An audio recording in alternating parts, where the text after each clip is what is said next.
Значыцца, сённяшняя наша лекцыя прысвечана такой тэме Біблія як гістарычнай крыніцы.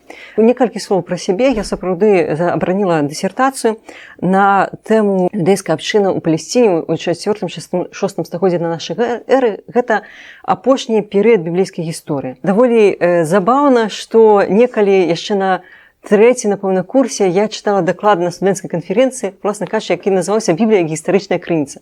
Ну, з гэтага мы пачынаем. Мы заўсёды, калі берам нейкі тэкст, мы глядзім, гісторыкі глядзяць на яго як на гістарычную крыніцу, якую інфармацыю можна адсюль узяць. І з Бібліі такая справа, такая асаблівасць, што гэта вельмі эмацыйна, рэлігійна зараджаны тэкст. Шмат хто, гэта крыніца для іўдаізму, рэлігія, гэта крыніца для хрысціянства. У нас хрысціянства сусветная рэлігія. І шмат хто бачыць у Бібліі такую ісціну. Да? Калі мы разглядаем як гістарычную крыніцу, мы вымушаны адносіцца да яго як да з такім крытычным поглядам. Вось. Калі мы вучымся як гісторыкі на гістфак, у нас ёсць такі прадмет як крыніцазнаўства. І вось я вам прапаную на сённяшняй лекцыі, на сённяшняй размове узяць вось гэтыя акуляры гісторыка, узяць інструменты крыніцазнаўцы і паглядзець на такі важны для сусветнай цывілізацыі тэкст, як Біблія, як стары і новы запавет. Таксама такая гаворка, я больш упэўнена сябе адчуваю, калі гавару пра стары запавет, таму што я больш на ім спецыялізавалася, але і пра новы запавет мы таксама некалькі словаў скажам. Калі мы гаворым пра гістарычную крыніцу. Што такое гістарычная крыніца? Гістарычная крыніца – гэта нейкі аб'ект, які створаны чалавекам. Ён можа быць матэрыяльным, гэта можа быць стакан. Да? Вось мы ў музеі, тут ёсць прадметы нейкія, яны таксама з'яўляюцца для нас гістарычнымі крыніцамі. Ёсць археолагі, якія выкопваюць, нават слаі стратаграфічныя могуць стаць для нас гістарычнай крыніцай, маюць для нас гісторыю. Але, напрыклад, проста камень, які не апрацоўваў чалавек, ён не можа быць гістарычнай крыніцай, таму што гістарычная крыніца – гэта нейкі матэрыяльны аб'ект, які мае сацыяльнае паходжанне, створаны чалавекам. І выдзяляючы розныя віды гістарычных крыніц, ёсць спецыяльныя гістарычныя дысцыпліны. Напрыклад, людзі, якія вывучаюць манеты, гэта нумізматы. Гэта свае асаблівасці ў гэтай крыніцы. Людзі, якія вывучаюць матэрыяльныя аб'екты, гэта археолагі. Людзі, якія вывучаюць пячаткі, гэта сфрагістыкі, гэтак далей. У асноўным гісторыкі спецыялізуюцца на пісьмовых крыніцах. І Біблія у нас якраз такі пісьмовая гістарычная крыніца, то бок яе напісаў чалавек.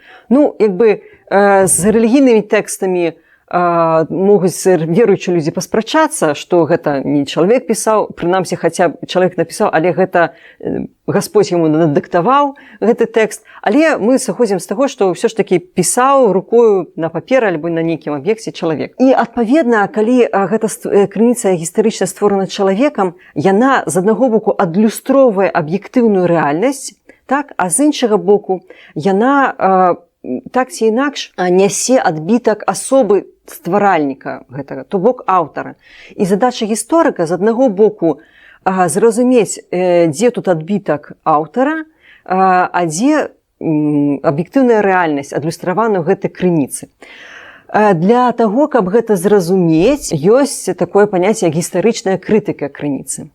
Ёсць знешняя крытыка крыніцы, ёсць унутраная крытыка крыніцы. Знешняя крытыка крыніцы – гэта крытыка як матэрыяльнага аб'екту. Вось у нас ёсць кніга.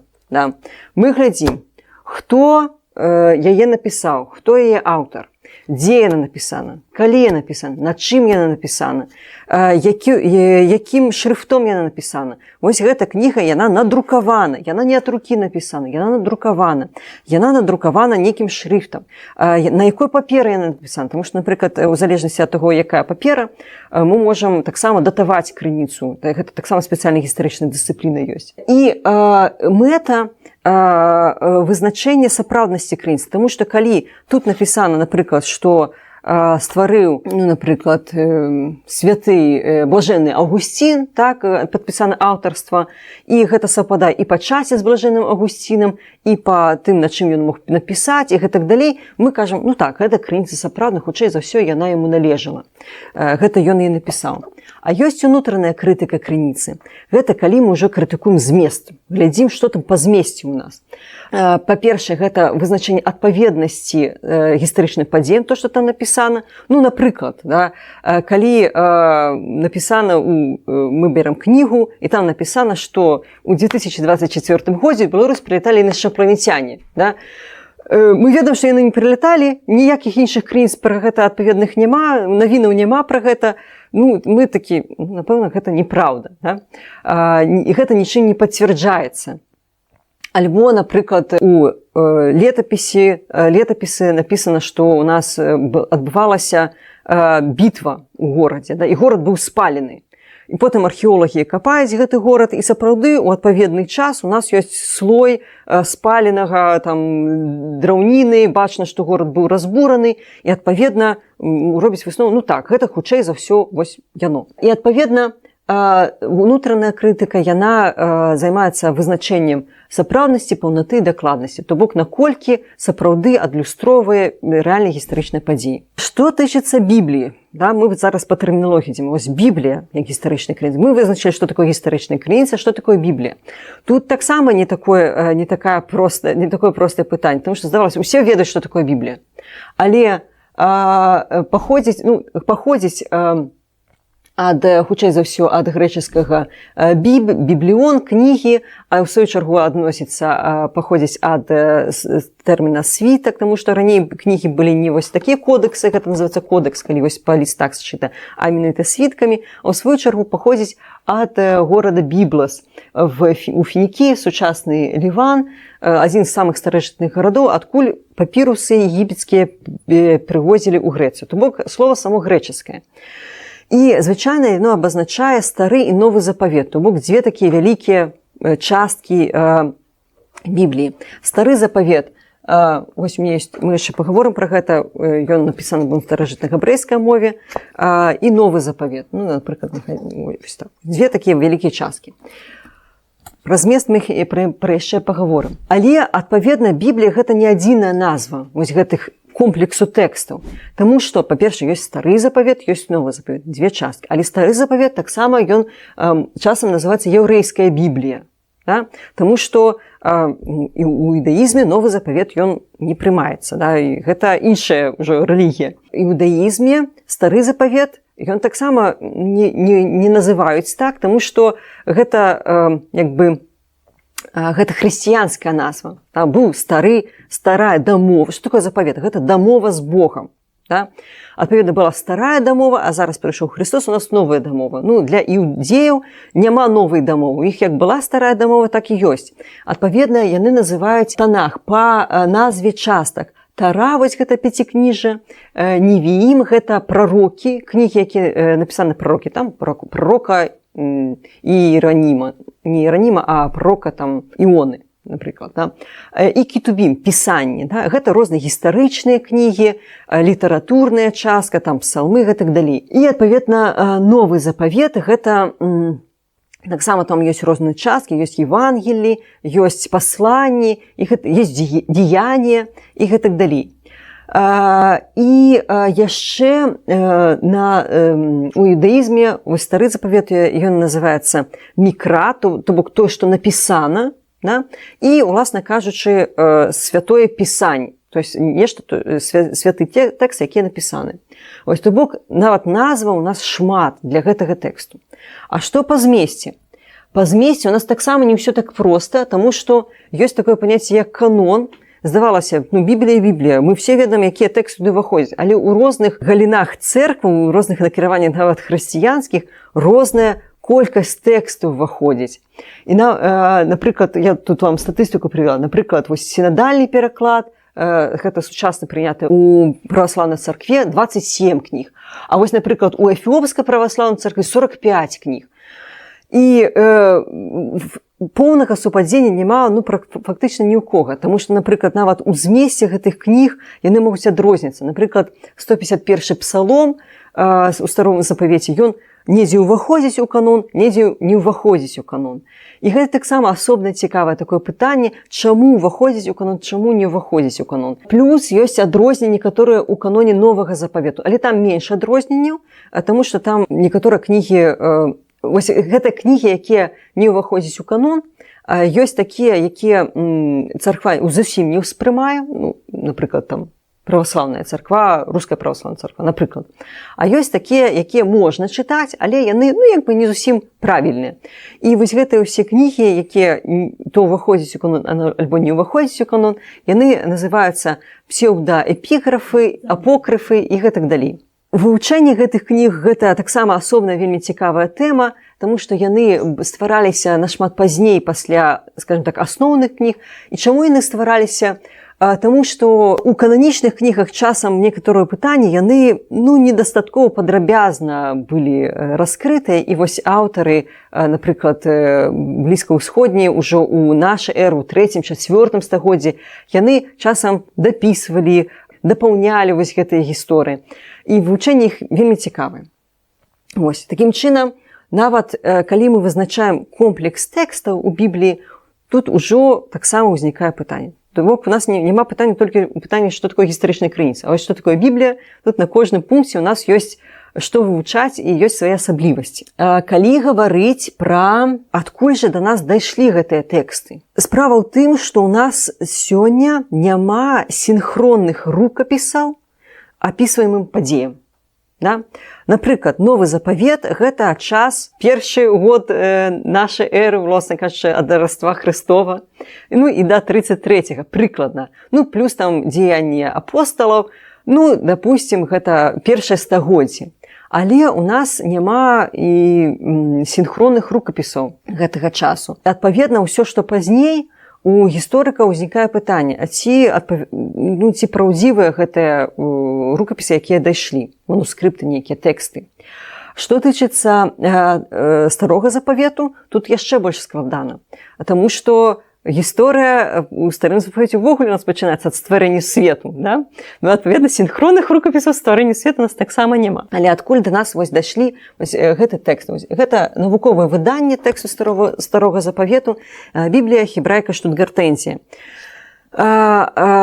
Па-першае, з рукапісаў, стары запавет да нас дайшоў з рукапісаў на старажытнай габрэйскай мове сярэднявечных. І гэта ранняе сярэднявечча і позняе сярэднявечча, іх вельмі шмат, і характэрна для іх асаблівасць, што яны ўсе вельмі падобны, там вельмі мала разыходжанняў паміж імі. Хаця усе, хто працуюць з рукапіснымі тэкстамі, ведаюць, што калі чалавек піша, ён задумаўся, забыўся, рука дрогнула і там нешта ўжо змянілася.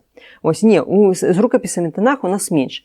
Але найбольш важныя такія тэксты, якія тычацца крыніцы яўрэйскай Бібліі, гэта септуагінта. Што такое септуагінта? Гэта пераклад яўрэйскай Бібліі на грэчаскую мову. Септуагінта – гэта значыць пераклад 70. Была такая легенда. У Александрыі, у Егіпце сабралося 70 перакладчыкаў. Там была вельмі вялікая, багатая абшчына іўдэяў, яўрэяў. І сабралося 70 перакладчыкаў. Яны паасобку сядзелі, перакладалі стары запавет Танах на грэчаскую мову, таму што ў Александрыі ўжо ўсе гаварылі па-грэчаску. І потым, калі яны сабраліся, ва ўсіх аказаўся аднолькавы пераклад. І ўсё, яны так, ўсё. Значыць, мы ўсё правільна пераклалі, гэта Бог нам дапамог, гэта Бог нас накіраваў. Вульгата – гэта пераклад на лацінскую мову, створаны ўжо сярэднявеччы. Таргумы – гэта, скажем так, талкаванне ўжо на арамейскую мову. Гэта на Блізкім Усходзе была створана роднасная старажытнагабрэйская, таксама семіцкая мова. Напрыклад, Ісус Христос, ён хутчэй за ўсё гаварыў на арамейскай мове. Пішыта – гэта пераклад на старажытна-сірыйскую мову. Гэта ўжо калі 4-5 стагоддзе, 6 стагоддзе нашай эры. І ёсць яшчэ такі цікавы тэкст, як самарыцянскае пяцікніжжа. Самарыцяне – гэта па паданню, гэта частка іўдэяў, якія жылі менавіта у было царства ізраільскае і іўдэйскае. Сучасны іўдэізм, ён як бы ад іўдзейскага царства, а ізраільцяне – гэта ад ізраільскага гэта самарыцяне. То бок гэта тыя іншы накірунак іудаізму, скажем так. Зараз іх вельмі мала, адзін час, яны сёння існуюць, іх зараз вельмі мала. І вось гэта пяцікніжжа самарыцян, ён таксама вельмі цікавы, таму што яно напісана больш такім старажытным формай пісьма, і яно таксама крыху адрозніваецца ад пяцікніжжа сучаснага як бы іудзейскага. Гэта што тычыцца старога запавету. Што тычыцца новага запавету, то тут рукапісаў у нас дашло вельмі шмат, і яны больш блізкія па часе да, уласна кажучы, часоў існавання Хрыста, умоўна кажучы, да першага стагоддзя. 24 рукапісу, 24 тысячы рукапісу. І самым старажытнымі і такімі, на якія абапіраліся, быў Ватыканскі кодэкс, ён адпаведна захоўваецца ў Ватыкане, і Александрійскі кодэкс, ён быў знойдзены ў Александрыі, то бок вось у гэтай хрысціянскай абшчыне. Яны былі вядомыя са старажытнасці, але у 19 стагоддзі у Крыме, у Бахчисараі, такі вучоны, як Авраам Ферковіч, які быў караімам, гэта таксама такое накіраванне іудаізму іншае. Да? Нават у Вялікім княстве літоўскім былі караімы, і іх як бы асноўнае месца жыхарства гэта Крым, але вось у Вялікім княстве літоўскім таксама яны былі запрошаны, і невялікая абшчына была. Вось Авраам Ферковіч, ён прычым быў караімскім святаром, і ён быў навукоўцам, і яго як была задача сабраць старажытныя яўрэйскія рукапісы. І вось у Крыме ён знайшоў рукапіс Танаха, да, старога запавета, яўрэйскай бібліі. І у гэтага рукапісу былі у тым ліку вось такія вельмі прыгожыя каўровыя лісты. Вось мы на афішы выкарыстоўвалі адну з гэтых выяваў. І аказалася, што гэта рукапіс датуецца, быў створаны ў Каіры, дарэчы, і па надпісах на палях, калафоны, якія называюцца, аказалася, што гэта 11 стагоддзя, пачатак 11 стагоддзя. І аказалася, што гэта самы старажытны рукапіс старога запавету і самы поўны. І гэта, канешне, было вялікае адкрыццё і вялікая каштоўнасць у гэтага рукапісу. Ён быў, спачатку яго захоўваўся, потым быў перададзены ў імператарскую бібліятэку ў Санкт-Петербургу, дзе знаходзіцца і дагэтуль. І вось менавіта на аснове гэтага рукапісу, як самага старажытнага, потым ужо ў 80-90-е гады былі зроблены факсіміле гэтага рукапісу, і вось на гэтай аснове вось такі навуковы тэкст ствараўся Біблія гебрайка Штутгартензія. Гэта, скажем так, тэкст, які выкарыстоўваюць вучоныя ў вывучэнні старога запавету. Гэта яго выява, фотаздымак яго. І цікава, што ён даваў інтэрв'ю Владзіславу Сыракомлі, нашаму Владзіславу Сыракомлі, як яго ведаеце. І ў тым ліку, як бы ягоная дзейнасць была накіравана на тое, што ён даказваў, што вось караімы, яны не прысутнічалі ў Палесціне падчас таго, як укрыжавалі Ісуса Хрыста, адпаведна, яны не маюць да гэтага ніякага дачынення, і, адпаведна, на іх не павінна распаўсюджвацца вось гэта абмежавальныя законы, якія дзейнічалі ў адносінах да іўдэяў у расійскай імперыі. Вось, ён так адстойваў гэтую думку. Гэта самы старажытны рукапіс Ленінградскі кодэкс. Да, і вось цікава, што мы ведаем нават, хто яго стварыў. Там на некаторых старонках ёсць подпіс. Шмуэль бен Яков напісаў, агаласаваў і забяспечыў Масарой гэты кодэкс Бібліі. Я хочу пракаментаваць вось гэтую калафон. Шмуэль бен Яков. Шмуэль гэта імя, бен гэта сын, Шмуэль сын Якова. Гэта быў стваральнік у Софер. Хто такі Софер? Гэта чалавек, які піша світкі Торы, світкі Танах, будзем так казаць.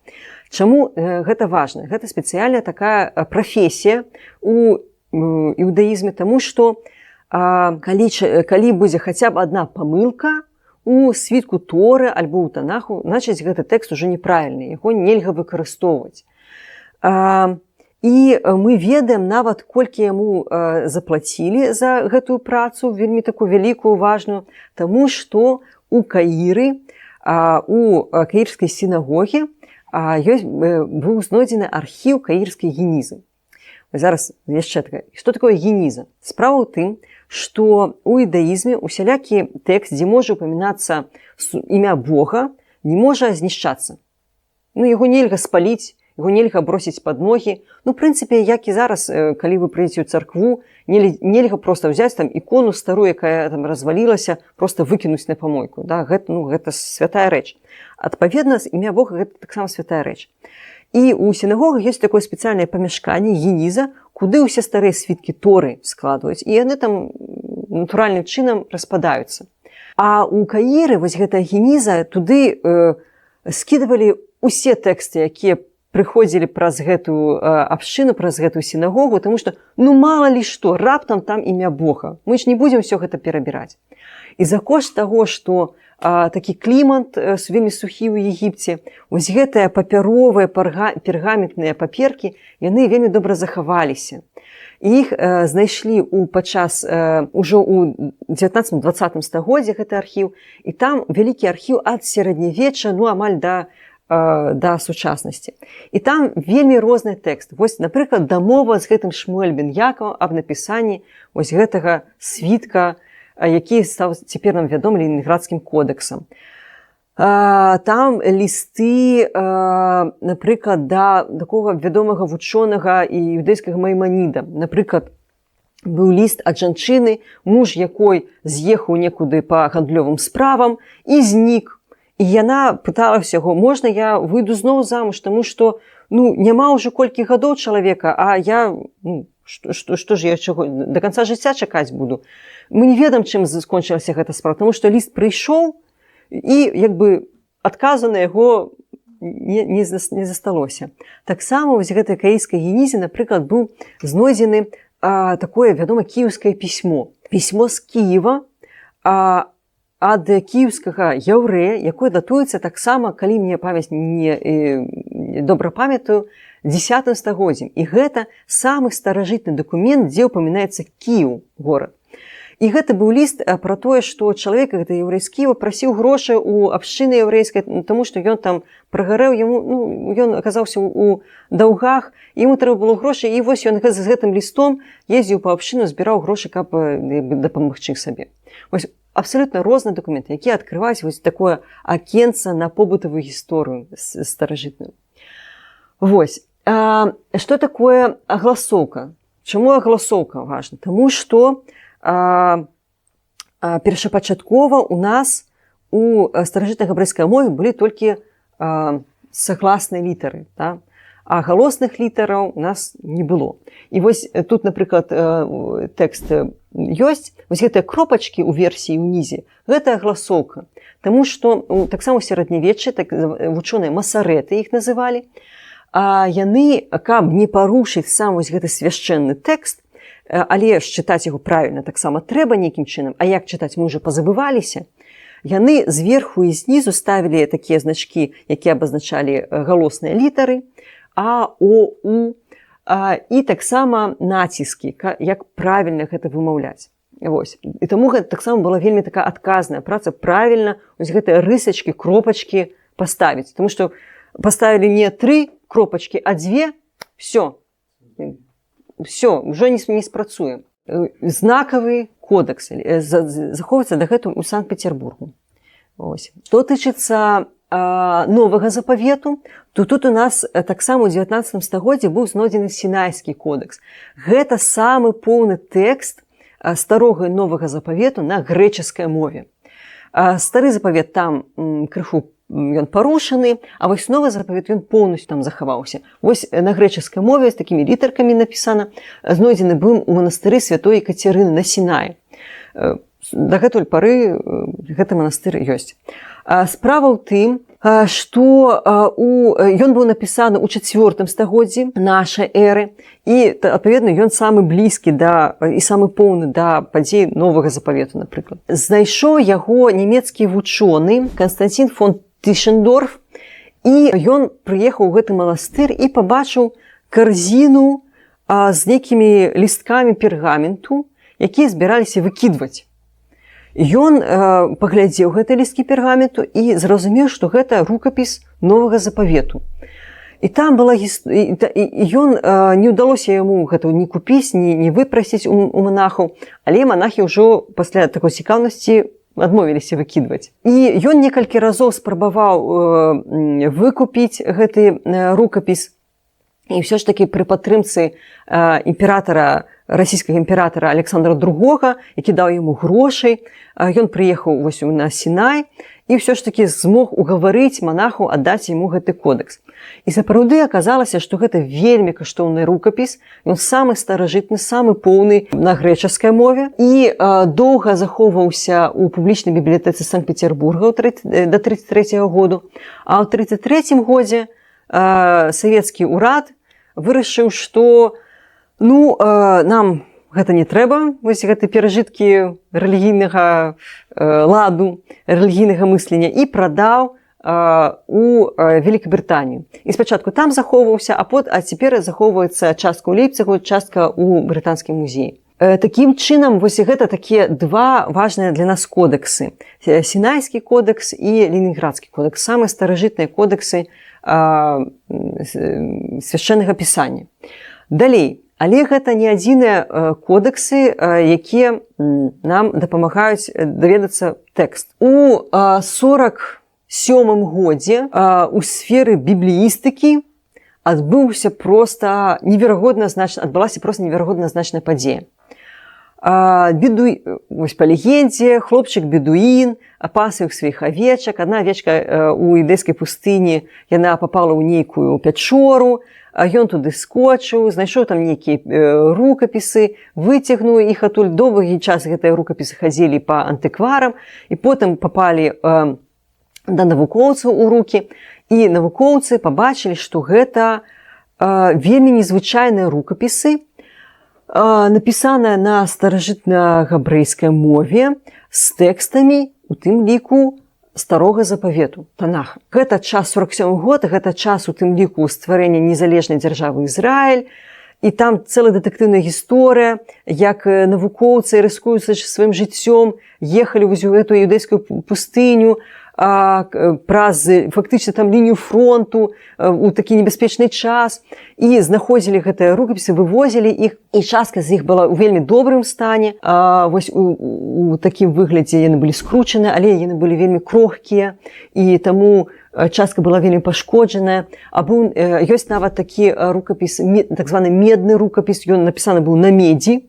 Вось, і яго літаральна вельмі асцярожна па частках распільвалі і раскладалі. І гэта мясцовасць называецца Кумран, і адпаведна гэтыя рукапісы атрымалі назву кумранскія рукапісы. І там у Кумране было знайдзена вельмі шмат тэкстаў. Гледзячы па гэтых тэкстах, у Кумране была такая абшчына іўдзеяў, іх суадносяць з іўдзеямі есеямі, яны былі вельмі такімі радыкальнымі.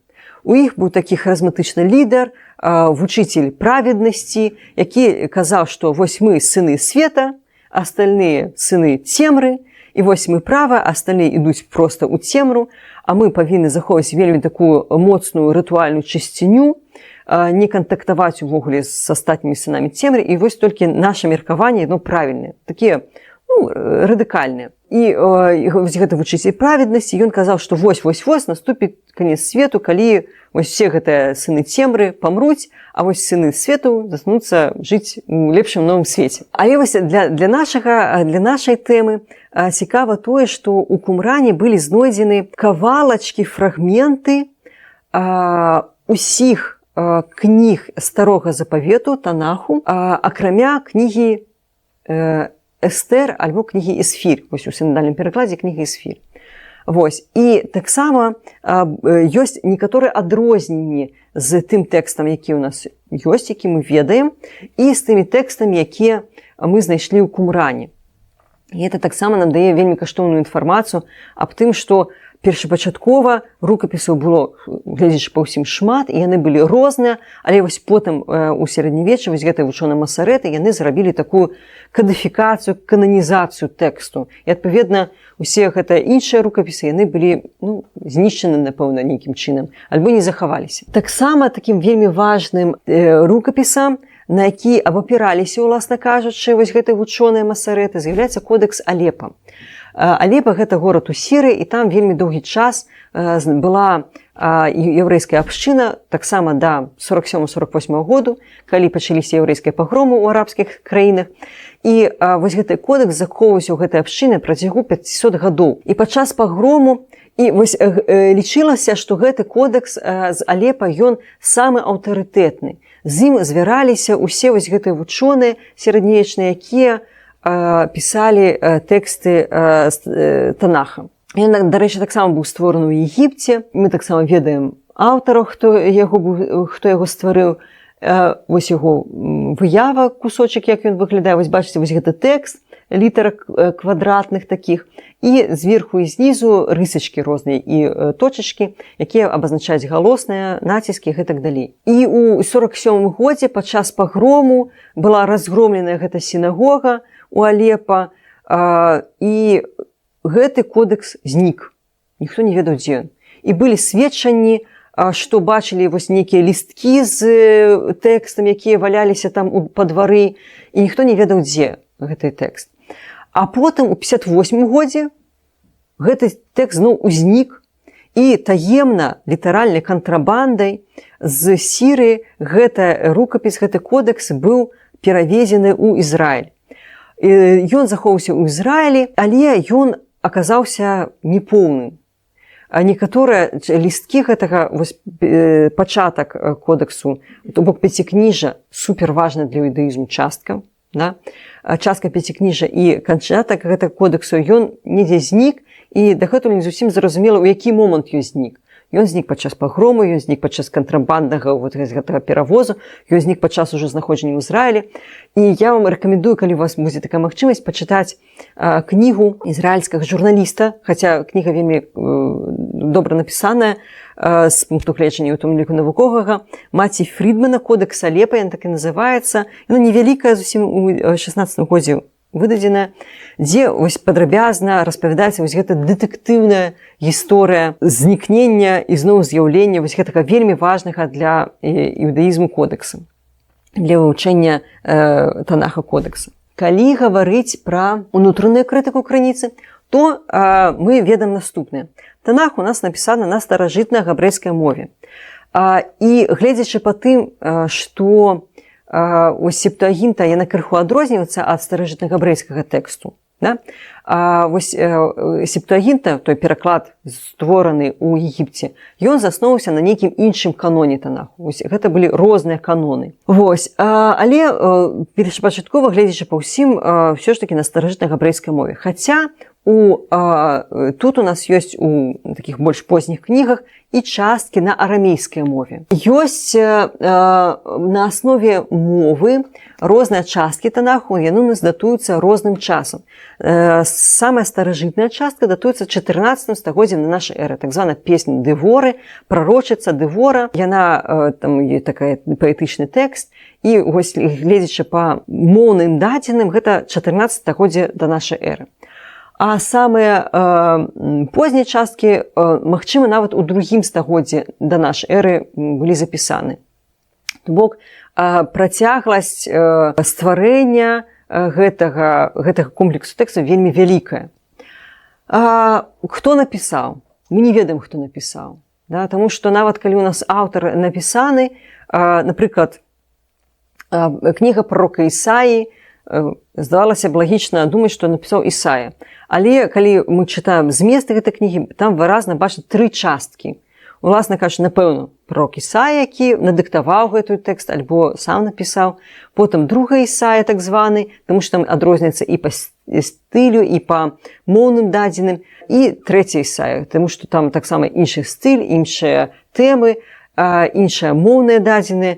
Ну і, адпаведна, гэта значыць, што біблеісты гавораць, што ёсць першая Ісая, другая Ісая, трэця Ісая. Вельмі шмат спрэчак, напрыклад, і крытыкі, хто напісаў пяцікніжжа. Ёсць такая фундаментальная рэлігійны пункт гледжання, што пяцікніжжа напісаў Маісей. Ну, ніхто іншы не мог гэта зрабіць.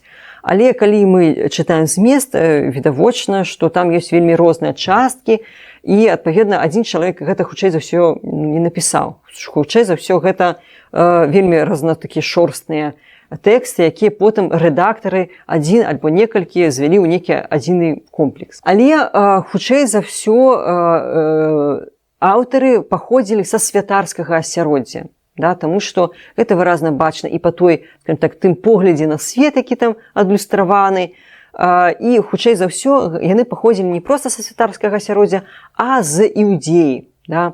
Таму што, напрыклад, яны вельмі настойліва узвышаюць, скажем так, іудзейскае царства, і там в большай ступені персанажы з Іудзеі у нас дзейнічаюць. Яны там вельмі моцна крытыкуюць ізраільскае царства за політэізм, а вось у іудзейскім царстве быў монатэізм, і гэта, значыць, вельмі правільна. Калі гаварыць пра новы запавет, то мова грэчаская, хаця ёсць меркаванне па параўнанні з перакладамі на сірыйскую мову, з таргумамі, з рознымі, нават на славянскую мову.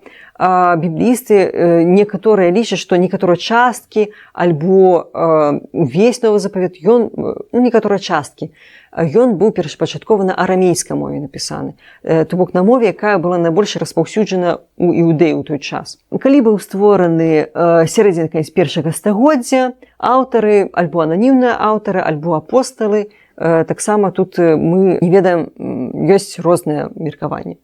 Але мы ведаем, дзе быў створаны. Недзе вось у Іўдэі, да, на святой землі, так сказаць. Давайце пагаворым пра унутраную крытыку, можна вельмі шмат гаварыць. Па-першае, трэба сказаць, што ў нас яўрэйскай Бібліі вельмі розныя тэксты. Мы ўжо гэта казалі, да? Што ёсць, і для гісторыка гэта тэксты, яны нават больш цікавыя, чым новы запавет, і ў параўнанні з іншымі свяшчэннымі кнігамі іншых рэлігій. Таксама больш цікава, таму што, напрыклад, у ведах індуісцкіх там вельмі мала такой нейкай інфармацыі пра структуру грамадства, там рэлігійныя гімны. А вось у старым запавеце аснова, так бы мовіць, старога запавета – гэта гістарычны аповед, да? Гэта гісторыя. Аснова вось гэтай кнігі – гэта гісторыя. І гэта гісторыя ад стварэння свету да 4-го стагоддзя нашай эры. Вось гэта тая частка гісторыі, якую распавядае. І адрозніваюць некалькі відаў крытыкі біблійскага тэксту. Гэта тэкстуальная, літаратурная, гістарычная і гісторыка-крытычны падыход. Гісторыкі часцей за ўсё карыстаюцца натуральна гістарычным, гісторыка-крытычным падыходам.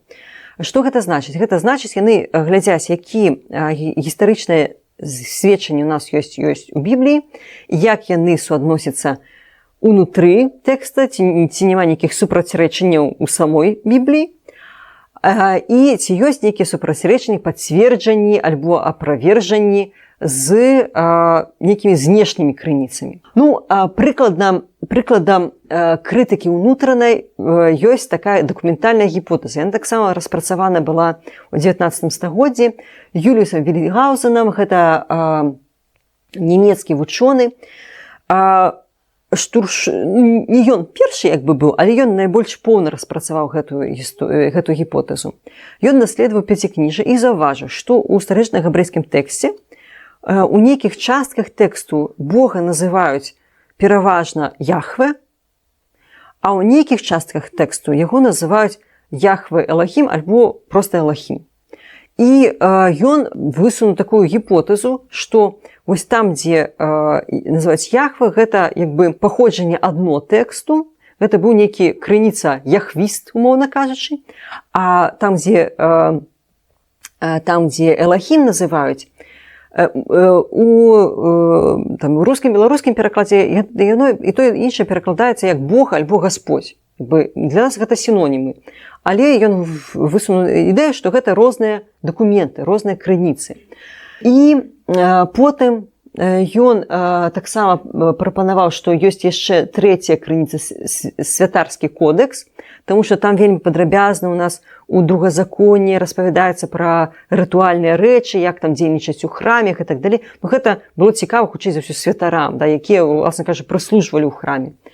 І рэдактар, то бок гэта нейкія словы, якія рэдактар свозіў вось гэта тры крыніцы разам і як бы звязваў гэтыя крыніцы. Мне вельмі падабаецца вось гэтая карцінка, якая паказвае, як перамяжаюцца вось гэтыя крыніцы ў тэксце пяцікніжжа. Да? Зараз, канешне, яе там крытыкуюць гэтую гіпотэзу, але яна такая, ну, найбольш стройная. Іншыя кнігі, яны таксама падобным чынам разбіраюцца, але мы пра гэта не будзем, мы тут заночым. Вось. Вельмі дапамагаюць нам у гісторыка-крытычным падыходзе знешнія розныя крыніцы. І знешнімі крыніцамі з'яўляюцца для нас, перш за ўсё, памочнікамі такімі, гэта археалогія. Калі з дапамогай археалогіі знаходзяць, у тым ліку, пісьмовыя крыніцы. Пачну крыху з іншага боку. У падыходзе да біблейскай гісторыі ёсць таксама некалькі падыходаў. Ёсць такі фундаментальны рэлігійны, які кажа, вось як у нас тут напісана, значит, так і было. Всё. Вось да апошняй кроплі. Ёсць менш фундаментальны падыход, таксама рэлігійны, які кажа, гэта алегорыя. Да? Ну, да, чалавек, Бог не стварыў свет за 7 дзён, але гэта алегорыя, гэта вобраз. Ёсць такі падыход ужо навуковы, так званая, ну, мовна кажучы, іерусалімская школа гістарычная, якая кажа, што в прынцыпе то, што напісана ў старым запавеце, гэта мае гістарычную аснову, а калі гэта не пацвярджаецца нейкімі знешнімі крыніцамі, ну, мы давяраем крыніцы. Да? Вось калі б аправяргала, то мы б сказалі, што не, такога не было. Ну, чаго гэта тычыцца? Напрыклад, сыходу з Егіпта. Хутчэй, прадстаўнікі вось гэтай іерусалімскай школы, яны кажуць, што хутчэй за ўсё, некая частка яўрэяў з Егіпту сышла. Магчыма, не ў такім маштабе, магчыма, не было там вось гэтых казняў егіпецкіх, магчыма, не расступалася мора, але вось гістарычная аснова у нас тут ёсць. А вось ёсць іншая школа, так званы біблейскі мінімалізм, альбо тэль-авіўская школа, якая кажа, рабяты, калі ў нас няма пацверджанняў археалагічных, з іншых крыніц пазабіблейскіх і так далей, значыць, гэтага не было. Няма ў нас ніякіх пацверджанняў, альбо акрамя біблейскага тэксту, што быў сыход яўрэяў з Егіпту. Всё, кропка. Ну, значыць, гэтага не было. Ну, значыць, гэта проста міф. Ну, гэта некая гісторыя такая прыгожая. І мне, я аднойчы глядзела інтэрв'ю з прадстаўніком гэтай тэль-авіўскай школы, Ізраэль Фінкельштейн, такі археолог ізраільскі. Чаму гэта чулівая тэма для іўдзейскай рэлігіі, сыход з Егіпту? Тому што ёсць свята Песах, да, які святкуе, уласна кажучы, сыход з Егіпту. Гэта такая фундаментальная аснова іўдзейскай рэлігіі, іўдзейскай ідэнтычнасці. І калі сказаць, што сыходу з Егіпту не было, ну як так? Мы тут столькі стагоддзяў святкуем гэтае свята, а яго не было. Ну, што такое?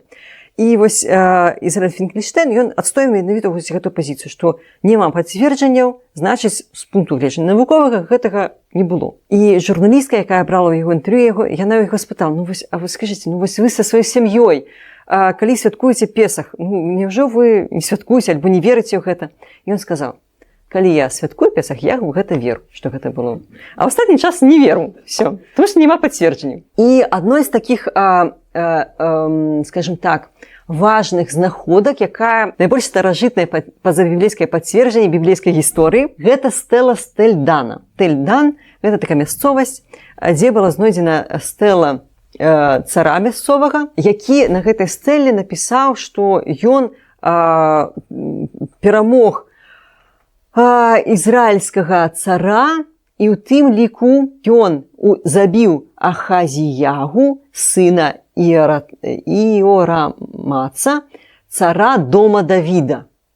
І вось гэта самае такое старажытнае пацверджанне, што быў нейкі дом Давіда, то бок цары, якія вялі сваю радаслоўну ад Давіда, адпаведна, цар Давід таксама быў.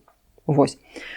І калі гэта было знайдзена, гэта была таксама сенсацыя, і вельмі радаваліся прадстаўнікі іерусалімскай школы, што вось бачыце, ўсё ж такі Давід у нас быў. Вось, і вось гэта, уласна кажучы, стэла, і вось тут вось дом Давіда выдзелена вось такімі белымі рысачкамі. Далей да такіх важных археалагічных знаходак, якія дапамагаюць. Увогуле археалагічнае даследаванне Ізраілю, яно вельмі вялікая, і насамрэч шмат археалагічных пацверджанняў нейкім падзеям, шмат лакалізавана гарадоў, паселішчаў, якія ўпамінаюцца ў Бібліі. Але вось, мне здаецца, вельмі такім класным прыкладам з'яўляюцца раскопкі ў Хербет-Кіяфе. Справа ў тым, што ў Хербет-Кіяфе быў знойдзена мадэль храма. Вось гэта вялікая каменная мадэль храма. І калі мы глядзім на гэту мадэль храма, то мы бачым, і параўноўваем з біблейскім тэкстам, то мы бачым, што вельмі шмат супадае. Вось, напрыклад, уваход з 4 такіх граняў, якія як бы уваходзяць унутр, ён супадае фактычна з біблейскім тэкстам, ён яго ілюструе. Альбо вось гэтыя балкі зверху, калі мы чытаем біблейскі тэкст, то мы не зусім разумеем, што маецца на ўвазе. Але калі мы бачым вось гэтай мадэлі храмаў, то мы можам сабе гэта ўявіць. І гэта вось апісанне храма Іерусалімскага з гэтымі мадэлямі, яно вельмі каштоўнае. Чаму яшчэ гэта каштоўна? Таму што магчымасцяў зрабіць археалагічнае даследаванне на храмавай гары, уласна кажучы, у Іерусаліме няма. І мы не можам ніякім чынам пацвердзіць альбо аправергнуць біблейскі тэкст. А таксама цікава, што гэтыя мадэлі, яны вось паказваюць вельмі дэталізавана фасад храма, а задняя частка, гэта така, проста зляпілі там нешта і ўсё. Таксама гэта цікава, таму што ніхто, акрамя першасвятара альбо святара, ён не ведаў, што там унутры і што там ззаду. Да? А звычайны чалавек, які прыходзіў у храм і прыносіў нейкія свае ахвяры, ён бачыў толькі фасад, і, адпаведна, яму гэта было дастаткова. Вось. А і таксама з даследаваннем гэтага месца вельмі цікавая гісторыя звязана. Ізраільскі археолог Гарфінкель, прозвішча яго, які кіраваў раскопкамі Хербет-Кіяфы, ён лічыў, ён думаў, яго была такая тэорыя, што гэты горад вельмі падобны на біблейскі горад Шаарім. А чаму называецца Шаарім? Ім гэта множны лік абазначае канчатак, а Шаар гэта вароты. Фактычна гэты горад называўся двоеврацце. Вот як зайшоў чалавек, так і выйшаў. Да? Вароты закрылі і ўсё, мы абароненыя. А вось у гэтых горада было двое варатоў. І калі ён знайшоў, раскапаў вось сцяну і знайшоў вароты, ён сказаў сваім памочнікам: а цяпер ідзіце вось прыкладна сюды і капайце там, і вы знойдзеце вароты. І яны раскапалі таксама вароты. Вось, і такім чынам, і гэта адзіны горад раскапаны, дзе ёсць двое варатоў, і такім чынам мы дакладна ведаем, што гэта так, гэта біблейскі горад Шаарім. Вось. З біблейскай археалогіі тут таксама ёсць такі момант, што з аднаго боку ён вельмі шмат чаго пацвярджае, але часам археолагі, яны вельмі хочуць знайсці пацверджанне біблейскаму тэксту, і гэта можа крыху збіваць вось оптыку. Таму таксама тут ёсць такія метадалагічныя складанасці.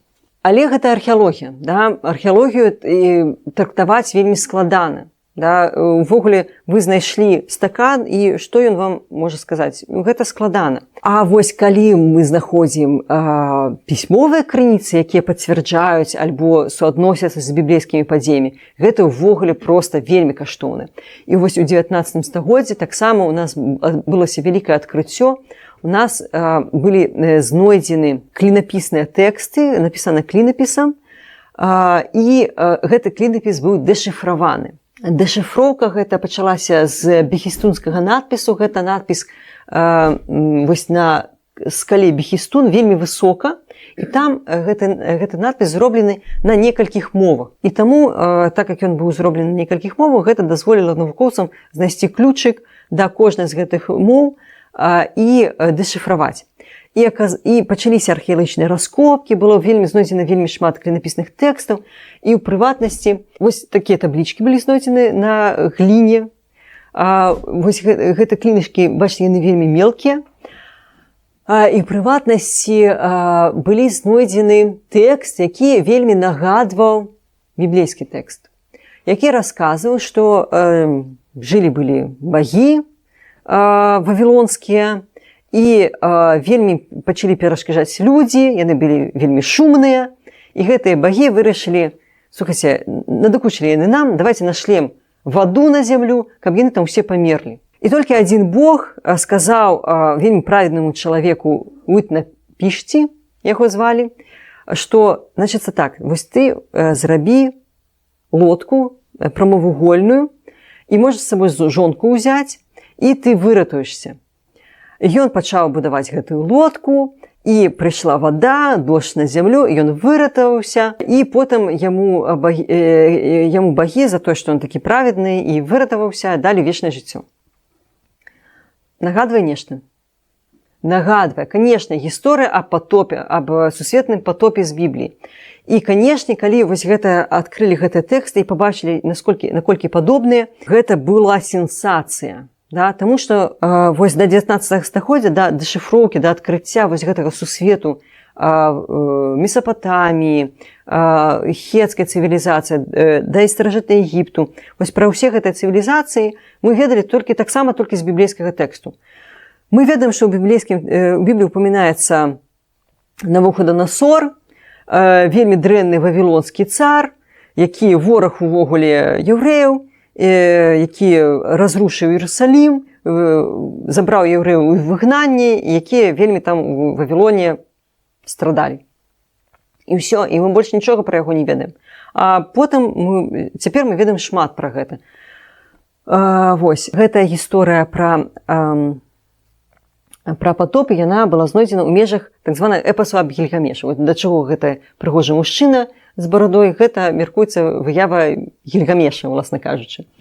Такі старажытны тэкст.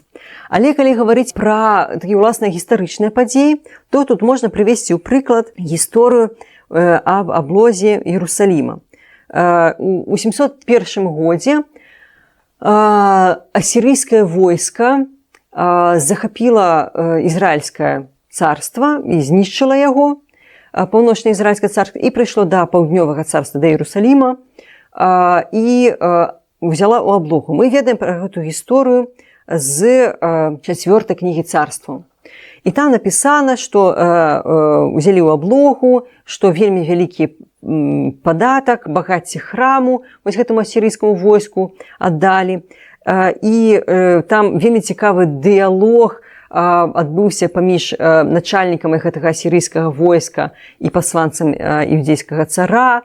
Там проста агітацыя. Гэты начальнік войска казаў, што на каго вы разлічваеце? На Егіпет? А тады акурат адбывалася барацьба паміж Егіптам і Асірыяй.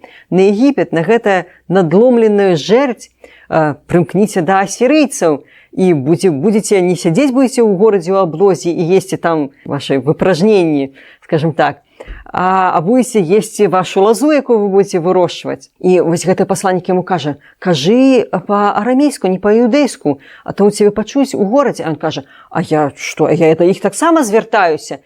І ўжо ён пачаў звяртацца да тых, хто на сценах, таксама з такой агітацыяй, што пераходзьце на нашу сторону, ваш цар Езекій, ён вас вядзе да пагібелі. Але ніхто яму не адказвае, тому што ім забаранілі адказваць. Вось. І потым гаворыцца, што ў гэту ж ноч, зараз, секунду, я працытую, і сталася тое ночы, пайшоў анёл Гасподні і пабіў у табары 185 000, і ўсталі раніцы, і вось усе целы мёртвыя. І выправіўся, і пайшоў, і вярнуўся Сенахерым, цар асірыйскі, і жыў у Нінівіі. І калі ён пакланяўся ў доме Нісхора, бога свайго, дык Адрамеліх і Шарэцэр, сыны ягоныя, забілі яго мячамі, а самі ўцеклі ў зямлю Араратскую, і зацараваў Асардан, сын Гона, замест яго. Цар Езекія, ён памоліўся Богу, і вось Бог дапамог, ён перабіў асірыйскае войска. Ну, навукоўцы сумнева адносяцца да гісторыі, што сапраўды анёл прыйшоў, і былі ідэі, што, магчыма, там эпідэмія адбылася, альбо, магчыма, проста палітычная сітуацыя змянілася і войска зняло аблогу. Але калі былі вынайдзены аналог Сенахерыба, вось гэтага цара, які ўпамінаецца ў Бібліі, што сапраўды быў такі асірыйскі цар, ён упамінаецца ў Бібліі, ён сапраўды заваяваў Самарыю, і ён у сваіх аналах таксама піша, што до Езекии Иудея, который не сдался моей мощи, то я осадил 46 его могущественных городов, окруженных стеной, и бесчисленное множество маленьких поселений. Ну, тра-та-та, и так далее, перелічвае, колькі ён всяго захапіў. А его самого я запер в Иерусалиме, его столица, как птицу в клетке, забросал его землей и не дал ему выйти из ворот з города. Але ён у сваіх аналаў нічога не піша, чаму ён яго не ўзяў ўсё ж такі гэты горад. Мы не ведаем з гэтых аналаў, як скончылася гэтая гісторыя. Але мы ведаем, што сапраўды вось нейкая аблога была. Да? Такім чынам у нас ёсць нейкае пацверджанне біблейскага тэксту. І таксама цікава, што вось гэта рэмарка аб тым, што Сенахірыб ён скончыў сваё жыццё не вельмі добра, што яго забілі яго сыны, таксама пацвярджаецца іншымі дакументамі асірыйскімі. Вось, такім чынам мы можам гаварыць, што прынамсі вось кнігі царстваў, яны больш познія часткі, там, дзе у нас Іудзея і Ізраіль, яны уступаюць у такую міжнародную барацьбу, яны маюць рацыю, скажем так. А ёсць такая кніга, якая ніяк не знаходзіць пацверджання гістарычнага, хаця яна цалкам выглядае як гістарычная. Кніга Эстэр альбо Эсфір, якая расказвае, што яўрэйка Эсфір стала жонкай ахіменіцкага цара Ахашвераша і выратавала, скажем так, яўрэйскі народ ахіменіцкай імперыі ад забойства. Ахіменіцкай імперыі у нас таксама засталося шмат дакументаў, таксама, уласна кажучы, персідскіх, і там няма нічога пра гэта. Хаця захаваліся архівы гаспадарчых і юрыдычных дакументаў з Вавілоніі, сучасны Ірак, з міжрэчча, якія пацвярджаюць, што у нас сапраўды была вялікая абшчына яўрэйская і ў Вавілоніі, і, уласна кажучы, у Персіі, і яны там сапраўды былі. То бок, калі адныя часткі Бібліі у нас пацвярджаюцца, гэта не значыць, што астатнія таксама ісціна, да? Але з іншага боку, вось у гісторыкаў ёсць такое правіла, што калі у нас ёсць гістарычнае сведчанне толькі з адной крыніцай, мы кожны раз, калі гаворым пра гэта, падкрэсліваем, што мы ведаем вось гэта гістарычны факт толькі з адной крыніцай. Да? І мы пастаянна гэта трымаем у сябе ў галаве. Калі гаварыць пра новы запавет, да, то тут у нас такім самым важным камнем преткновения з'яўляецца гістарычнасць, уласна кажучы, Ісуса Хрыста, такой асобы. І тут у нас два падыходы. Міфалагічная школа і гістарычная школа. Міфалагічная школа кажа, што, слухайце, там столькі міфаў і легендаў вакол гэтай асобы, што аддзяліць, уласна кажучы, што адбывалася насамрэч і не насамрэч, мы ўжо не можам. А ёсць гістарычная школа, якая кажа, што у нас Ісус – гэта гістарычная асоба, так і ў асноўным вось гэтыя Евангеліі, яны апісваюць, у асноўным рэальныя падзеі. І ў якасці прыклада я прывяду толькі адзін сюжэт. Калі мы чытаем Новы запавет і спрабуем жыццё Ісуса ў нейкі чынам, нейкія храналогію ўкласці, то у нас узнікае супрацьрэчанне ўнутранае. Вось у нас ёсць Евангеліі, якія апісваюць, напрыклад, Васкрасенне Хрыста. Да? І ва ўсіх 4 Евангеліях у нас 4 розныя гісторыі. У адным Евангеліі у нас толькі 2 жанчыны прыйшлі да магілы і пабачылі там аднаго анёла. У другім Евангеліі там іх было некалькі, і там яны пабачылі 2 анёлаў. І вось над гэтымі ўнутранымі супрацьрэчаннямі, уласна кажучы, вучоныя і б'юцца і шукаюць нейкае выйсце. Што тычыцца гістарычнасці Хрыста, то тут у нас ёсць некаторая колькасць пазабіблейскіх крыніцаў, антычных аўтараў, якія упамінаюць яго, але, напэўна, самым важным з'яўляецца Іосіф Флавій, які, напрыклад, написал в своем иудейских старожитностях, что первосвященник Анания собрал Синедрион и представил ему Иакова, брата Иисуса, именуемого Христом, равно как и нескольких других лиц и так далее. І ёсць яшчэ другая цытата з Іосіфа Флавія, дзе ён называе яго месіяй, але, хутчэй за ўсё, яна адрэдагаваная, гэтая цытата, таму што Іосіф Флавій, ён быў іудзеем, ён не быў хрысціянінам, і ён наўрад ці назваў бы Ісуса месіяй, таму што як бы, ён не лічыў яго месіяй. Але тым не менш, некаторыя сведчанні, прынамсі аб тым, што быў такі чалавек Ісус, ёсць. Хаця тут за знешнімі крыніцамі для новага запавету нашмат больш горш, чым для старога запавету. Калі рабіць выснову наконт Бібліі як гістарычнай крыніцы, то, канешне, Біблія з'яўляецца вельмі цікавай, вельмі важнай, вельмі такой грунтоўнай гістарычнай крыніцай, і, канешне, її можна выкарыстоўваць якасці гістарычнай крыніцы. Але, канешне, мы павінны выкарыстоўваць вось такі навуковы апарат і крытычна адносіцца да любога тэксту, не толькі да Бібліі, але і да газеты, для таго, што мы чытаем у інтэрнэце.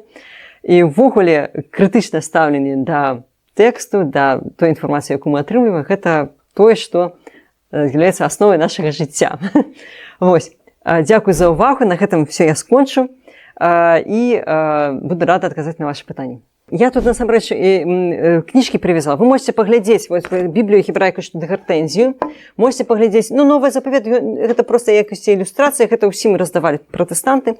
І гэта навуковы пераклад кнігі Руфь. Тут зараз я вам покажу колькі перакладу і колькі каментарыў. Вось столькі пераклад і столькі каментарыў. Вось. А гэта, магчыма, вы не ведаеце, гэта новы запавет, які перакладзены на заходнепалескую мову Фёдором Даніловичем Клімчуком, магчыма, вы чулі. Гэта беларускі філолог, ён, на жаль, ужо памёр, і ён пераклаў на мясцовую гаворку, на гаворку сваёй вёскі. Я вам зачытаю, напрыклад, пра ўскарсенне Хрыста. Як пройшла субота на розсвіті першого дня на тижні, в неділю, прийшла Марія Магдалина і друга Марія подивитись гроба. І от йомко затраслася земля, бо, зійшовши з неба аньол Господній, поступивши, одвалив камня від дверей гроба і сидів на йому. Його вигляд був як мигання, а одежа його біла, як сніг. Перелякавшись його, ті, що вартували, злякотіли і стали, як неживі. А аньол став говорити до молодиці і сказав: «Не бійтесь, бо знаю, що ви шукаєте Ісуса розп'ятого. Його нема тут, Він воскрес, як і сказав. Пойдите і подивитесь місце, де лежав Господь.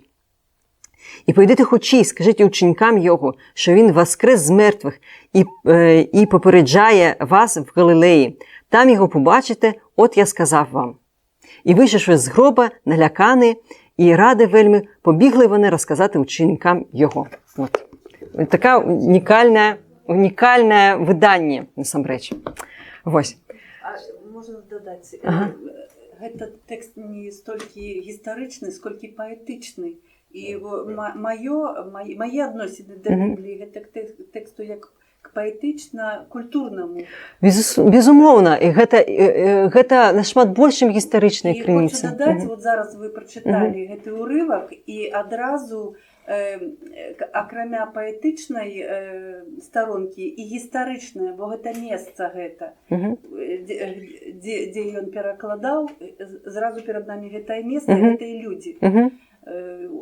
Вось тут праходзіць гісторыя і паэзія. Так, безумоўна. Безумоўна, Біблія гэта больш, чым проста гістарычная крыніца. Гэта культурная з'ява, рэлігійная з'ява, гэта помнік духоўнай культуры. І там сапраўды шмат чаго цікавага. Але мы, як гісторыкі, у нас ёсць мэта, і мы выкарыстоўваем тыя інструменты, якія ў нас ёсць, для таго, каб знайсці, выцягнуць адтуль нейкую інфармацыю. Все, дзякуй вялікі за ваш час. Дякую вялікі, было вельмі прыемна і вельмі цікава. Мы вельмі удзячныя вам за вельмі цікавую сустрэчу, такую пазнавальную лекцыю, і традыцыйна прыміце кавалерска ад нас сімвалічны сувенір. Дзякуй, вельмі прыемна. Ой. Дякую.